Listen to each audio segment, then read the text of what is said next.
Have you ever wondered how a simple fisherman, called the Rock of the Church by Jesus, became the foundation of one of the most powerful institutions in history? How did Peter, the Apostle, become the first pope, and what paths has the papacy traveled to reach the present day? Was Peter's legacy spiritual, or did it turn into a political game over the centuries? Welcome. Here, we explore the path of faith and seek to understand the mysteries God has left for us. My name is Light, or as many call me, L. Today, let's walk together on another journey of spiritual discovery. In this video, we will delve into the origins of the papacy, from Christ's words in Matthew 16 to the events that shaped this institution over the centuries. We'll explore moments of glory, like global evangelization, and dark episodes, such as the Cadaver Synod. Discover how faith and power intertwined in this fascinating history. But the great question remains: does the papacy reflect divine will or earthly interests? Stay with me, and together we will uncover secrets and truths that could change your perception of this millennia-old institution. The origin of the papacy is deeply rooted in Jesus' words to Peter, recorded in Matthew 16 verses 18 to 19. Imagine the weight of Jesus' words. Peter, who was impulsive and passionate, must have felt a mix of honor and responsibility when hearing this. Who among us wouldn't feel the same? By calling him the rock upon which he would build his church, Christ granted Peter special authority, recognized by the Catholic Church as the starting point of the papacy. This passage, used as a theological foundation, justifies the idea of a central leadership in the Church, designated by God. But could Peter have imagined that this mission would transform him into the first leader of such a powerful institution? According to Catholic tradition, Peter was the first bishop of Rome, establishing the Church's seat in the capital of the empire. It is said that he was martyred during Nero's reign and that his tomb is located beneath St. Peter's Basilica. This narrative has been widely accepted, solidifying Peter's image as the first pope. However, it is important to remember that this story, as revered as it may be, is not universally accepted by historians. Many scholars question whether Peter ever went to Rome. Biblical and historical evidence of such a journey is sparse, leading some to believe that the centralization of the papacy in Rome was more political than spiritual. The decentralized leadership of early Christianity contradicts the idea of a single man governing the primitive church. The church, however, built a powerful narrative around Peter. And isn't it amazing how a story gains strength when aligned with a greater purpose? Peter's narrative is not just about a man, but about the faith he represented. He is seen as the link between Jesus and the institution that would go on to guide Christians around the world. This vision gives the Pope a divine, almost infallible role, something that continues to fuel debates today. For many, this centralization was a way to ensure unity of faith. For others, it marked the beginning of a structure that dangerously merged religion and power. Regardless of the divergences, Peter's figure as a spiritual leader is a powerful symbol. He represents the connection between man and the divine, the first to receive the keys of the kingdom of heaven. This symbol of authority transcends time, giving the papacy a significance beyond its administrative function. Throughout history, the Church used this narrative to legitimize its structure and centralization. However, the complexity of this heritage raises questions. To what extent does this leadership reflect Christ's original teachings? In the early centuries, Christianity was a decentralized religion, with local communities led by bishops. Each community had autonomy, and leadership was distributed. This simple structure reflected the essence of Jesus' message: equality and service. But as the religion grew, the need arose to organize and unify these communities. Rome, being the center of the empire, naturally became a point of convergence. The city was strategic for the expansion of faith, and the bishops of Rome began to gain prominence. However, this influence was not solely spiritual. Rome also represented political power, and the Church began to adapt to this reality. From the 4th century onward, the centralization of power in the figure of the Pope became more evident. It's clear that things change over time, don't they? What starts as a simple movement ends up adapting to the needs and challenges of each era. The conversion of Constantine to Christianity was a milestone in this process. He united the state and the Church, granting Christian leaders privileges that strengthened their authority. With this, the idea of a single, centralized leader gained momentum. This centralized model helped the Church survive challenges such as persecutions and heresies. But it also brought criticism, especially from groups that saw this structure as a betrayal of the principles of primitive Christianity. Many believe that this centralization transformed the church into a more political than spiritual institution. Even so, the centralization of the papacy contributed to the consolidation of Christianity as a global religion. With a single leader, the church was able to coordinate missionary efforts and strengthen its presence in various parts of the world. This strategy was essential to face adversities and expand the faith. However, this centralization also opened doors to abuses of power. When one figure concentrates so much authority, deviations become inevitable. Over the centuries, the papacy faced serious scandals that challenged its legitimacy and integrity. Constantine's conversion to Christianity changed the religion's destiny. Once a persecuted faith, Christianity became protected and privileged by the emperor. Constantine is said to have had a vision of a cross with the phrase, "By this sign, you will conquer," leading him to adopt the Christian symbol in his military campaigns. After his victory, Constantine issued the Edict of Milan in 313 AD, guaranteeing religious freedom in the Roman Empire. This gesture ended centuries of persecution and gave Christians the chance to openly practice their faith. More than that, Constantine began to favor the church, granting it privileges and resources. Under Constantine's rule, Christianity shifted from being a marginalized faith to a political force. He convened the Council of Nicaea in 325 AD to resolve theological disputes and establish fundamental doctrines such as the divinity of Christ. This event marked the beginning of the relationship between the church and the state. The construction of basilicas, such as St. Peter's in Rome, symbolized the church's new status. Rome became the center of Christianity, and the city's bishops gained authority and influence. Constantine used his position to consolidate this structure, laying the groundwork for the papacy. However, this alliance between the empire and the church brought challenges. By associating with imperial power, the church began to absorb political elements that compromised its original message. The quest for influence and authority eventually distanced it from its founding principles. Constantine was a crucial figure for Christianity, but his influence also planted seeds of controversy. The relationship between the church and secular power would continue to be debated over the centuries, shaping the papacy and the very essence of Christian faith. The Cadaver Synod is undoubtedly one of the darkest and most disturbing episodes in papal history. In 897, Pope Stephen VI ordered the exhumation of the body of his predecessor, Pope Formosus, who had been dead for over 7 months. The corpse was dressed in papal garments and placed on a throne to be tried for accusations such as perjury and usurpation of the papacy. This grotesque event reflected the political chaos dominating Rome at the time. The accusations against Formosus, even after his death, were driven by political and familial rivalries. Stephen VI, influenced by Roman nobles, sought to erase Formosus' legacy and consolidate his own position. The trial culminated in the posthumous condemnation of Formosus, and his body was mutilated and thrown into the Tiber River, an act shocking even by medieval standards. This macabre episode revealed how the thirst for power transformed the papacy into a stage for intrigue. It's sad to see how power can distort something that was born pure. It reminds us of how vigilant we must be with our faith. The Pope, who should be a symbol of holiness and unity, became an instrument of political disputes and personal vendettas. The Cadaver Synod sparked a wave of indignation both within and outside the church, exposing how far leaders could go to achieve their objectives. The response to this act was swift. Stephen VI was deposed, imprisoned, and later killed, becoming a victim of the same political chaos he had fueled. His death brought a brief calm, but the damage was already done. The papacy faced a moment of discredit, with its moral authority questioned by both the faithful and secular leaders. The Cadaver Synod was not an isolated episode, but a symptom of a larger crisis. It symbolized the fragility of the papacy and the excessive influence of politics on the church. Despite its obscurity, it remains a reminder of what happens when spirituality is corrupted by earthly power.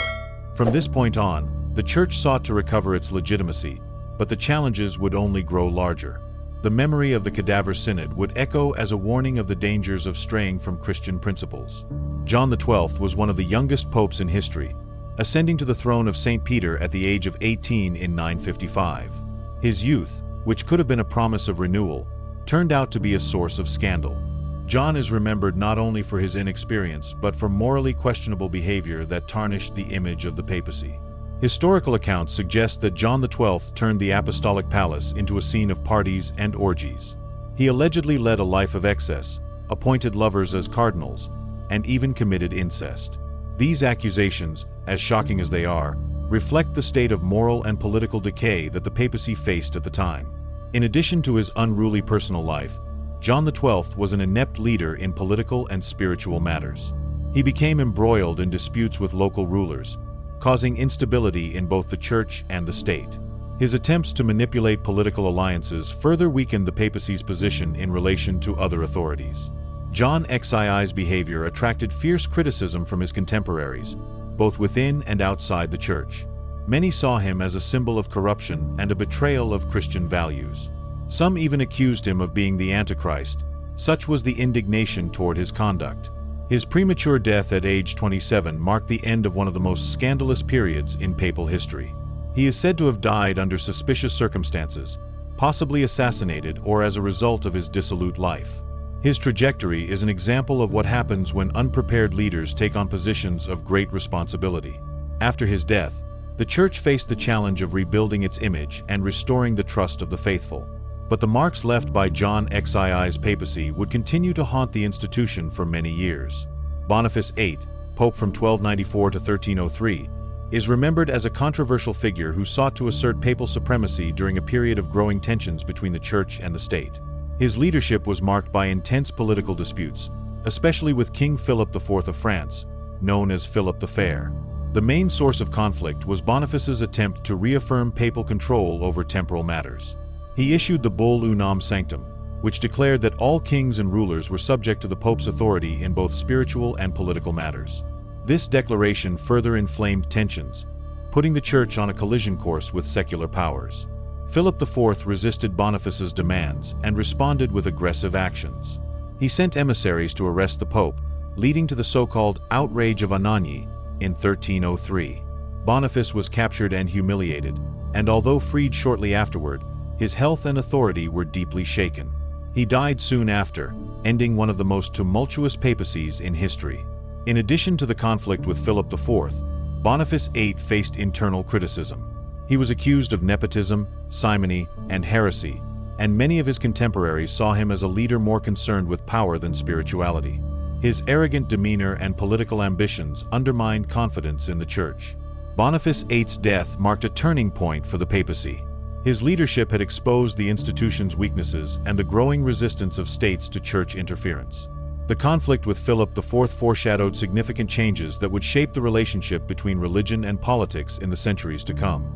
Boniface VIII's legacy is a reminder of how the pursuit of power can compromise spiritual principles.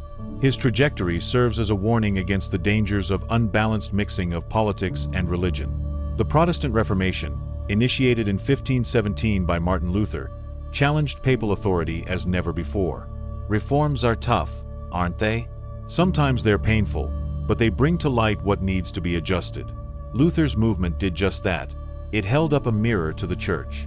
Luther criticized practices such as the sale of indulgences and denounced widespread corruption in the Church.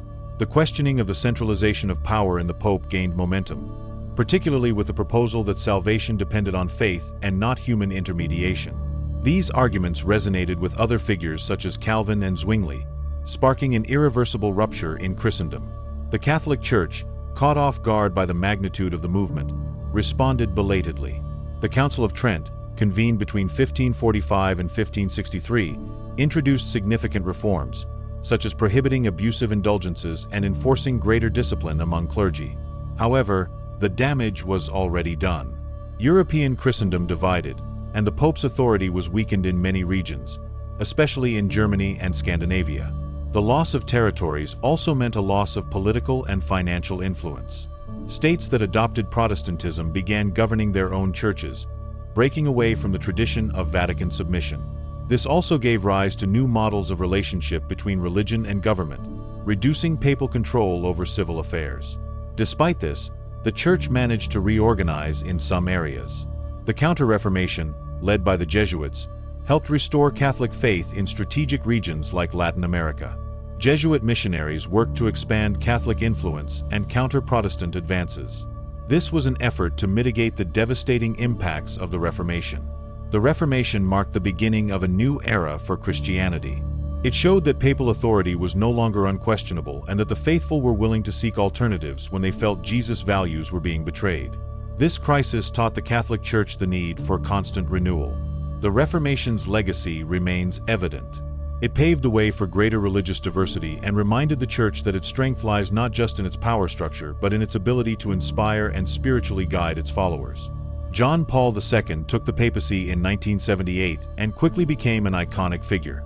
Born in Poland, he was the first non-Italian pope in over 4 centuries.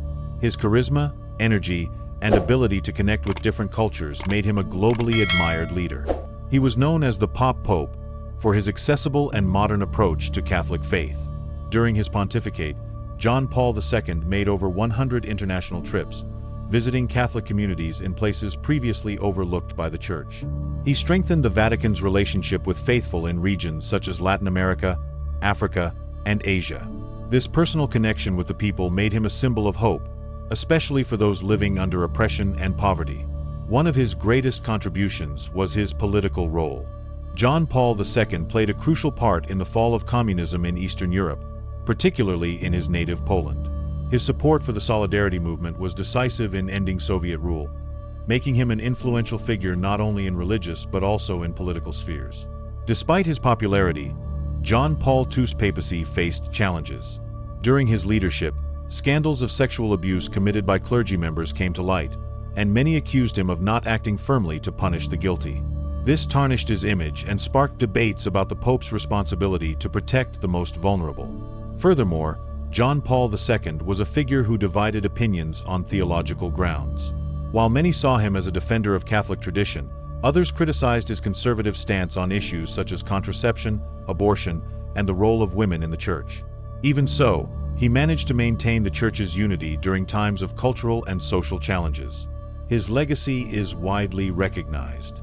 John Paul II redefined the papacy, bringing the Church closer to its followers and promoting values of peace and solidarity.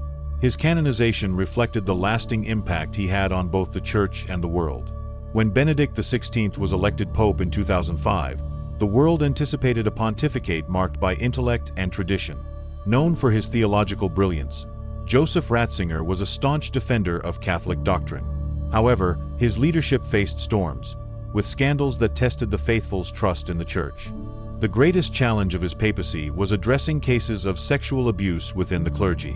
While Benedict XVI took stronger measures than his predecessors, criticisms that he did not act decisively enough persisted. The decades-long cover-up of abuses tarnished the Church's image, and the lack of transparency in handling cases fueled global outrage. Another major scandal was the Vatileaks affair. Confidential documents were leaked, revealing corruption, mismanagement, and internal disputes in the Vatican. These leaks highlighted the Church's administrative fragility and subjected Benedict XVI to immense pressure. His papacy became associated with institutional crises he seemed unable to resolve. In addition to the scandals, Benedict XVI struggled to connect with modernity. His conservative positions on issues like same-sex marriage and the role of women in the Church drew criticism from progressive sectors. Despite his intentions to uphold tradition, many saw him as disconnected from the needs and debates of the contemporary world. In 2013, Benedict XVI surprised the world by resigning the papacy, citing physical and mental frailty. It was the first papal resignation in nearly 600 years, a gesture that divided opinions. For some, it was an act of humility and courage. For others, a sign of failure in the face of pressures. His legacy is complex. While some remember him as a brilliant theologian, others view him as a leader who struggled to address the challenges of a changing world. His departure paved the way for a new era in the Church, led by Francis. The pontificate of Francis, which began in 2013, brought a breath of renewal to the Catholic Church. As the first Latin American pope, he quickly demonstrated that his leadership would be marked by humility and closeness to the faithful. Francis rejected the luxuries associated with the position, opting for a simple life focused on serving the most needy. His pastoral approach has emphasized themes such as social justice, environmental care, and embracing the marginalized. The encyclical Laudato Si, for example, highlighted the need to protect the planet and combat social inequality, linking faith with global responsibility. These initiatives have won him admiration from many, but also resistance from conservative factions within the Church. Francis has faced the heavy legacies of his predecessor, including scandals of sexual abuse and corruption in the Vatican. He has worked to increase transparency and promote accountability within the Church, though progress has been slow. These issues remain a central challenge of his leadership. Additionally, his progressive views have sparked controversy. His statements about welcoming LGBTQ+ individuals, discussing the role of women, and questioning modern consumerism have upset more traditional sectors. This tension reflects the difficult balance between modernizing the Church and preserving its millennia-old traditions. Despite these criticisms, Francis has been an active leader in promoting interfaith dialogue. He seeks to build bridges between different beliefs and cultures, reinforcing a message of unity and peace. His actions, such as visits to Muslim-majority countries and meetings with leaders of other religions, reflect his commitment to global harmony. Pope Francis represents a new chapter for the papacy. He brings a message of hope and transformation, challenging the Church to be more inclusive and relevant in a constantly changing world. His legacy, though still in the making, already points to leadership aimed at reconnecting faith with the essence of the gospel. Since the early centuries of Christianity, the relationship between the papacy and temporal power has been a central element in the history of the Catholic Church. Initially, the Church sought to remain separate from political matters, but over time, the papacy began to wield direct influence over decisions that extended beyond the spiritual realm. The alliance with the Roman Empire under Constantine was the first step in this transformation, establishing the Pope as a figure of both religious and political leadership. During the Middle Ages, this connection became even more evident. The Pope was often an arbiter in disputes between kings and princes, exercising authority over rulers who saw him as a divine representative. This period was marked by events such as the coronation of Charlemagne by Pope Leo III in 800 AD, an act that reinforced papal supremacy in Europe. However, this relationship also generated conflicts, such as the clash between Pope Gregory VII and Emperor Henry IV in the investiture controversy.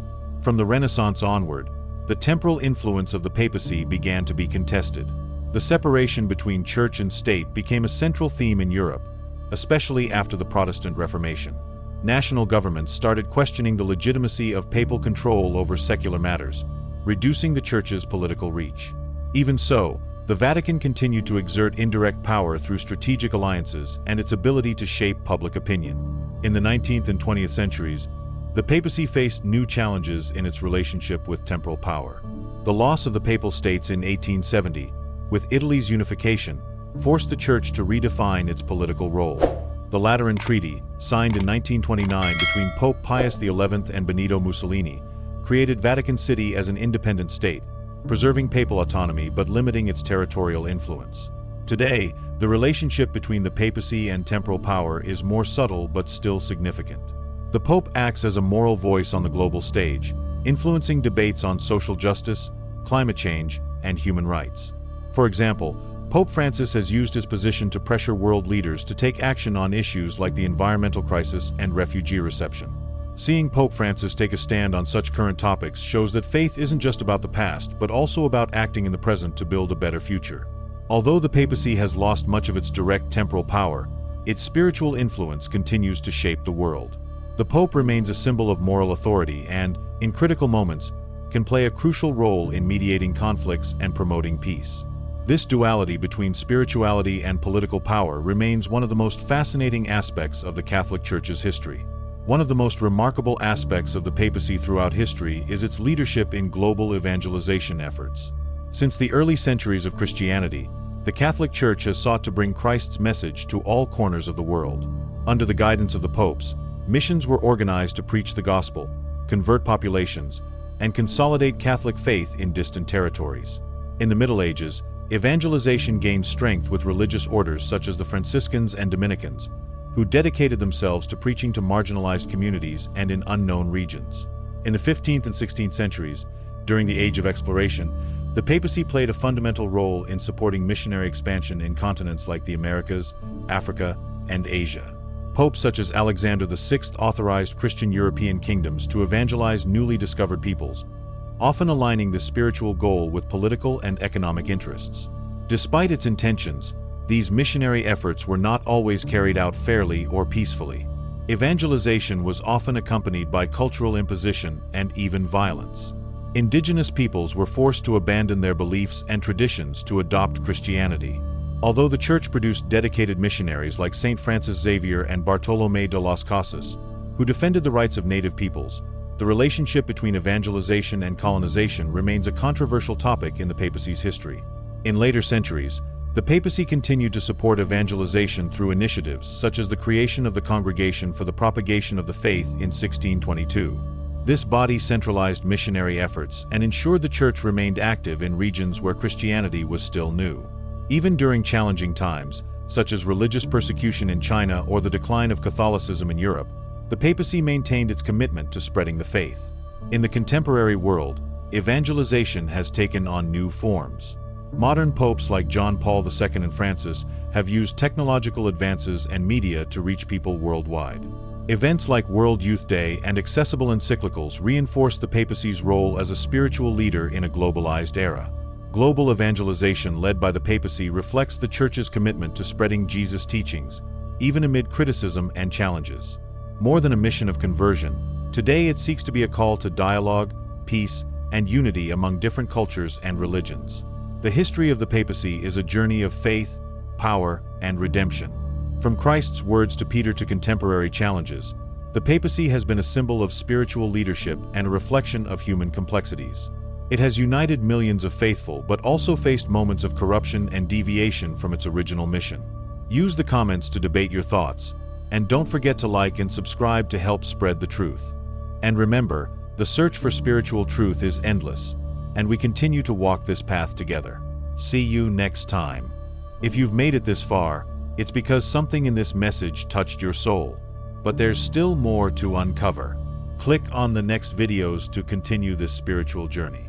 Share your thoughts in the comments, like to support this mission, and subscribe so you don't miss the teachings and revelations yet to come. But remember, once you seek the truth, you'll never see the world the same way again.